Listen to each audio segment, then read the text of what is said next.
नमस्कार, SBT news में आपका स्वागत है। पेश है 27 जनवरी शनिवार दोपहर 3:15 बजे राजस्थान की 15 बड़ी खबरें। इस न्यूज बुलेटिन के प्रायोजक है विनी केक एंड मोर। सबसे पहले नजर डालते हैं आज की हेडलाइंस पर। पीएम मोदी आज एनसीसी की वार्षिक रैली को करेंगे संबोधित। 2200 से अधिक कैडेट्स कार्यक्रम में होंगे शामिल। जयपुर बीकानेर बाईपास पर हुआ सड़क हादसा। एक्सीडेंट में करीब 6 लोगों को आई चोटें। कर्मचारी चयन बोर्ड ने अभ्यर्थियों को व्हाट्सएप किए एडमिट कार्ड। भाजपा प्रदेश अध्यक्ष सीपी जोशी का नया खुलासा, बोले हमारे संपर्क में है कांग्रेस के कई नेता। मंत्रियों की पसंद को सीएम भजनलाल ने धीरे से दिया जोर का झटका। और अब खबरें विस्तार से सुनिए। देश के प्रधानमंत्री नरेंद्र मोदी आज शाम 4:30 बजे दिल्ली के करियप्पा परेड ग्राउंड में वार्षिक एनसीसी पीएम रैली को संबोधित करेंगे। प्रधानमंत्री कार्यालय के पीएमओ ने बताया कि 2200 से अधिक एनसीसी कैडेट समेत 24 देशों के युवा इस वर्ष की रैली में भाग लेंगे।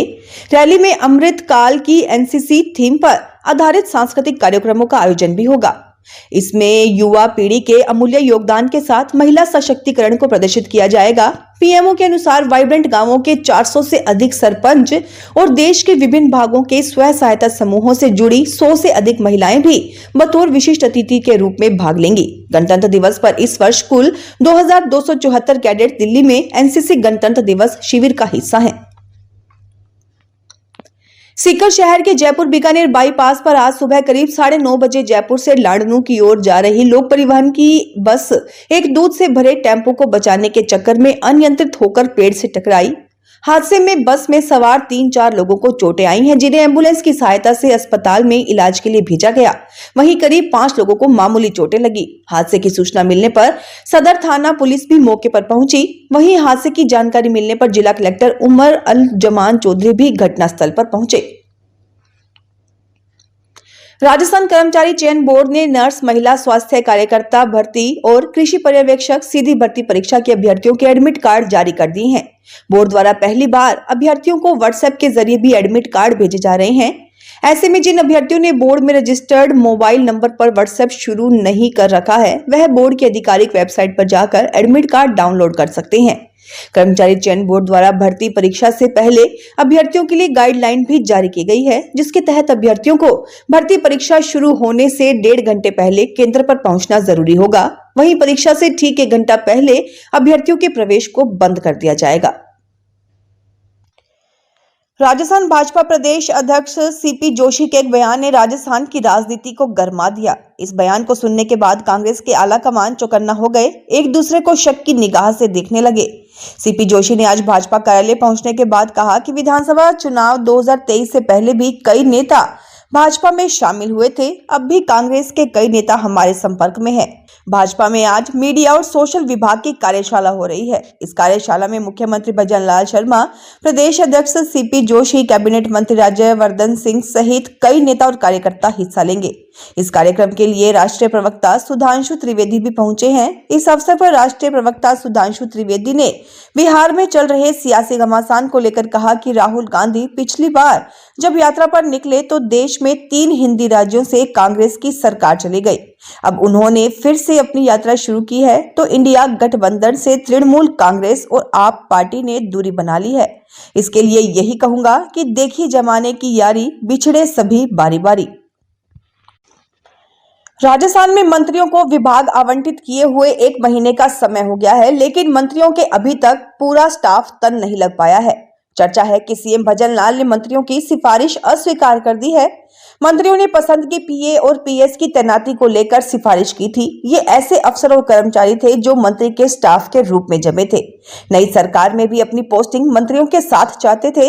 ऐसे में इन लोगों ने अपने पसंद के मंत्रियों से नोटशीट लिखवाई थी। अधिकांश लोग वैसे हैं जो अपने मूल विभाग को छोड़कर मंत्रियों के यहाँ काम कर रहे थे। सूत्रों के अनुसार सीएम भजनलाल मंत्रियों के स्टाफ को लेकर बेहद गंभीर है। ऐसे में अपने हिसाब से लगाएंगे। भजनलाल के मंत्रियों के स्टाफ नहीं लगने पर प्रदेश कांग्रेस अध्यक्ष गोविंद सिंह डोटासरा ने बीजेपी पर जमकर निशाना साधा है। डोटासरा ने कहा कि राजस्थान में जब से बीजेपी की नई सरकार बनी है, कोई काम ही नहीं कर पा रही है। सरकार बीजेपी के अंतर्कलह का शिकार होकर रह गई है। कोर्ट में पैरवी के लिए नए सरकारी वकील नियुक्त हुए हैं, नए मंत्रियों के यहाँ अफसर कर्मचारी लगे हैं। दिल्ली में एक बार फिर राजनीतिक हलचल तेज हो गई है। आम आदमी पार्टी ने बीजेपी पर चुनी हुई सरकार को अस्थिर करने का आरोप लगाया है। पार्टी ने दिल्ली में ऑपरेशन कमल की कोशिश का आरोप लगाया। पार्टी के वरिष्ठ नेता और मंत्री आतिशी का कहना है कि पिछले कुछ दिनों में बीजेपी आपकी चुनी हुई सरकार को गिराने की कोशिश कर रही है। 7 विधायकों से संपर्क किया है। उनसे कहा है कि हम अरविंद केजरीवाल को गिरफ्तार करने वाले हैं। केजरीवाल की गिरफ्तारी के बाद हम आपके विधायकों को एक एक करके तोड़ेंगे। बीजेपी का कहना है कि वह आपके 21 विधायकों के संपर्क में है। इन 21 विधायकों की मदद से हम दिल्ली की चुनी हुई सरकार को गिरा देंगे। बीजेपी ने 7 विधायकों को 25-25 करोड़ रुपए का ऑफर दिया है। अगर वो आप छोड़कर बीजेपी में आते हैं तो उन्हें पैसे दिए जाएंगे। प्रधानमंत्री नरेंद्र मोदी ने सूर्योदय योजना के तहत 1 करोड़ घरों पर रूफटॉप सोलर लगाने का लक्ष्य तय किया है। राजस्थान इस योजना में पूरे देश का नेतृत्व कर सकता है। इसका सबसे ज्यादा लाभ राजस्थान के रिन्यूएबल एनर्जी आधारित लघु और मध्यम उद्योगों के विकास को मिलेगा। इससे राजस्थान में 25,000 करोड़ के निवेश का मार्ग प्रशस्त हो सकता है। इसी क्रम में राजस्थान सोलर एसोसिएशन ने अध्यक्ष सुनील बंसल के नेतृत्व में ऊर्जा सचिव आलोक गुप्ता से मुलाकात कर राजस्थान में रूफटॉप सोलर प्रोजेक्ट्स के प्रोत्साहन के लिए सुझाव दिए। बंसल का कहना है कि पीएम मोदी की इस घोषणा से प्रदेश की सोलर इंडस्ट्री में खुशी की लहर है। उन्होंने बताया कि राजस्थान में अभी तक केवल 1000 मेगावाट की क्षमता के रूफटॉप सोलर प्लांट लगे हैं, लेकिन इसे 5 साल में 5,500 मेगावाट तक बढ़ाया जा सकता है। राजस्थान की सरकार ने अब किसानों को कॉमर्स कोर्स की तर्ज पर बैलेंस शीट तैयार करवाने की कवायद शुरू कर दी है। कृषि विभाग की ओर से कृषकों को बैलेंस शीट तैयार करने के लिए जागरूक किया जाएगा। कृषि विभाग के अधिकारी इसके लिए कृषकों को भी प्रोत्साहित करेंगे। बैलेंस शीट में खेती से उत्पादन, आय का ब्यौरा और लागत संबंधी जानकारी संधारित कर सकेंगे। इससे कृषकों को यह पता रहेगा कि किस खेती से कितनी आय हुई है। वे लाभ हानि की गणना भी कर सकेंगे। राजधानी जयपुर में लैंड फॉर लैंड मुआवजा प्रकरण पर जेडीए रिपोर्ट तैयार कर रहा है। इस महीने के अंत तक रिपोर्ट नगरीय विकास विभाग को भेज दी जाएगी। सूत्रों की माने तो आधे जोन का काम पूरा हो चुका है। पिछली सरकार के अंतिम 2 वर्ष में सर्वाधिक जमीनों के आवंटन हुए हैं। इनमें मनमानी भी खूब हुई। मनमानी के दौरान जेडीए अधिकारियों ने चहेतों को भी खूब उपकृत दिया। विद्याधर नगर में तो रियायती दर पर जमीनें आवंटित की गई हैं। जेडीए के मौजूदा अधिकारी अच्छी जगह जमीन आवंटन के मामलों को गंभीरता से देख रहे हैं। राजस्थान लोक सेवा आयोग ने प्रोग्रामर के पदों पर भर्ती के लिए योग्य व इच्छुक अभ्यर्थियों से आवेदन आमंत्रित किए हैं। आरपीएससी की इस भर्ती में आवेदन को इच्छुक अभ्यर्थी आयोग की वेबसाइट पर जाकर ऑनलाइन आवेदन कर सकते हैं। आरपीएससी की इस भर्ती के लिए रजिस्ट्रेशन प्रक्रिया 1 फरवरी से शुरू होगी और 1 मार्च 2024 तक चलेगी। आरपीएससी की इस भर्ती अभियान से कुल 216 पदों पर अभ्यर्थियों का चयन किया जाएगा। जयपुर में कांग्रेस की आपसी कलह फिर खुलकर सामने आ गई है। जयपुर शहर कांग्रेस के जिलाध्यक्ष आर तिवारी ने विधानसभा चुनावों में जयपुर के कांग्रेस नेताओं पर भीतरघात करके पार्टी उम्मीदवारों को हरवाने का आरोप लगाया है। आर तिवारी ने अपनी ही पार्टी के नेताओं को जय चंद तक कह दिया और इनसे सावधान रहने की सलाह दी। जयपुर शहर कांग्रेस कार्यालय में गणतंत्र दिवस के मौके पर हुए कार्यक्रम में तिवारी ने अपनी ही पार्टी के नेताओं को जमकर खरी खोटी सुनाई। आर तिवारी ने कहा कि हम राजधानी के कार्यकर्ता हैं, हमें बहुत सी बातें सोचनी पड़ेंगी। हार और जीत चलती रहती है, सरकारें बदलती रहती है। 8 सीटों में से हमारे 2 साथी जीत कर आए हैं। हम 6 साथी हार गए, लेकिन हम हारे नहीं हैं, हमें हमारे ही साथियों ने हराया है। यह बात आप कान खोलकर सुन लीजिए। हम 6 साथियों को हरवाने में हमारे ही लोगों का हाथ है। हमें बगल में खड़े जयचंदों से बचना पड़ेगा। हमें इसका प्रण करना पड़ेगा कि सरकार बने या ना बने, संगठन की ताकत रहनी चाहिए। अजमेर डिस्कॉम के 17 जिलों में लाखों कंज्यूमर को घर बैठे सुविधा मिल सकेगी, चाहे कोई समस्या हो या नया कनेक्शन लेना हो। अब इसके लिए कंज्यूमर को केवल व्हाट्सएप पर मैसेज करना होगा। इसमें कंज्यूमर अपनी समस्या का फोटो वीडियो भी भेज सकेगा। प्रदेश के तीनों डिस्कॉम में अजमेर पहला डिस्कॉम होगा जो ये नवाचार करने जा रहा है। डिस्कॉम के एमडी एनएस निर्वाण ने बताया कि इसके लिए तैयारियां की जा रही हैं, जल्द ही वर्क ऑर्डर जारी होंगे।